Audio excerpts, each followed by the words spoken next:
Harold, what is the most essential part of good gravy? Like the most essential?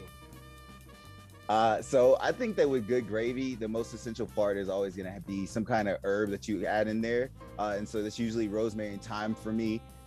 Because without that, it just kind of has this very flat, just bland beef taste. And also, if you don't want to use beef neck, if you have access to it, I love to use just the small cuts of bone marrow. That just gives a whole different flavor to that beef too. Okay. I feel like that kind of answers this next question, which was like, if I want to jazz up my gravy, stunt how I went the extra gravy mile, what are some unexpected ingredients I could use? Maybe something someone wouldn't expect to find in gravy. So I think that some fun ingredients to use are smoke. I consider smoke a flavor in and of itself. So I usually would smoke something before, like I said earlier, the bone marrow lends really well to smoking because of the fat content.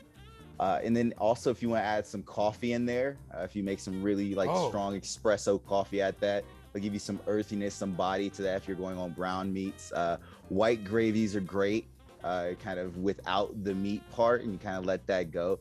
I love gravy because this is a general term for anything that you can pour on your dry foods. Yeah. I will never refer to that in a restaurant. I will never ask that in a restaurant. Exactly how wet is that? Yeah. See, I want the chicken piccata, but can you give me a moisture level? Because I'm just not. It is funny. Right, I gotta say though, speaking of the wet food, it is wild how uncomfortable people get with the word moist. I don't understand it. I don't understand it either. Like a moist cake? What other word are you supposed to use? A wet cake? That doesn't make any sense.